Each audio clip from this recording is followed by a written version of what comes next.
नमस्कार बंधुरा आमी आबार एसे गेছি আমার একটি নতুন ভিডিও নিয়ে। আজ ছিল গুরু পূর্ণিমা। বড়দের সম্মান এবং গুরুজনদের প্রতি যে নম্রতা ভদ্রতা আমাদের দেখাতে হয় তা যেন সামাজিক নিয়মে দিনের পর দিন আমরা তা হারাতে বসেছিলাম। কিন্তু এই গুরু পূর্ণিমা আমাদের কাছে একটি বিশেষ তাৎপর্য দিন। আজ আমি এসেছি কাঁকুরগাছির জগদ্দান রামকৃষ্ণ মঠে, যেখানে আজ সকাল থেকেই ছিল সাজো সাজো রব। সুন্দর পরিবেশ এবং তার সাথে মানানসই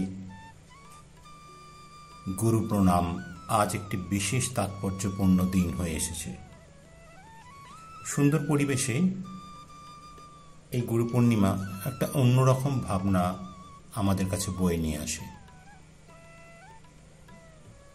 সুন্দর সাজসজ্জায় সজ্জিত এই জগদ্দান রামকৃষ্ণ মঠ আজ যেন অন্যরকমভাবে তাৎপর্যপূর্ণ হয়ে উঠেছিল।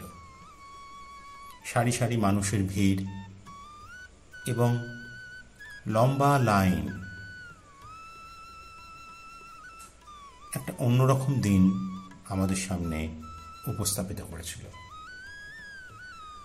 সেটা ভোগ নিবেদন হোক বা গুরুকে প্রণাম দেওয়া হোক বা শ্রী শ্রী পরম রামকৃষ্ণদেবকে প্রণাম জানানো হোক, গুরু পূর্ণিমা যেন সব কিছুতেই একটা অন্যরকম মাহাত্ম্য প্রদান করেছিল।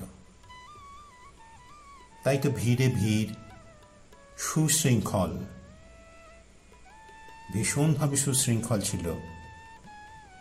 আর তাই এখানে আসতে পেরে আমি ভীষণ আনন্দিত। আপনাদেরও এরকম একটি ভিডিও করে আমি দেখাতে পেরে ভীষণভাবে খুশি হয়েছি।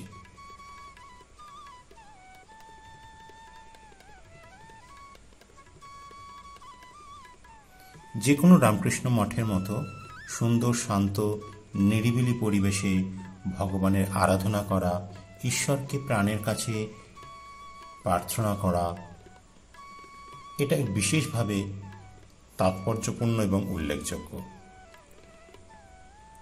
এই রামকৃষ্ণ মঠ, কাঁকুরগাছির জগদ্দান রামকৃষ্ণ মঠ, তাই এখানেই অনন্য।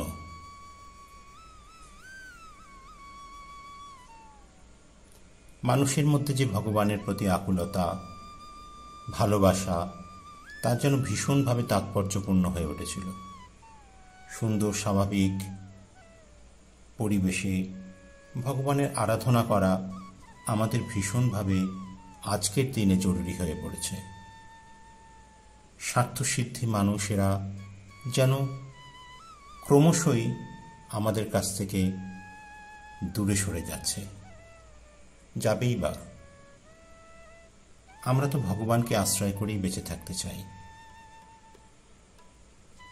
দৈনন্দিন জীবন থেকে নিজেদেরকে মুক্ত করে এইরকম একটি দিনে গুরু প্রণাম জানানো উল্লেখযোগ্য। আশা করি আপনাদের ভিডিওটি ভালো লেগেছে। যারা এখনো আমার চ্যানেলটিকে সাবস্ক্রাইব করে দেননি তারা অবশ্যই সাবস্ক্রাইব করে দেবেন, কারণ নতুন নতুন ভিডিও এলে তা আপনাদের কাছে নোটিফাইড হতে পারবে। সবাই ভালো থাকবেন।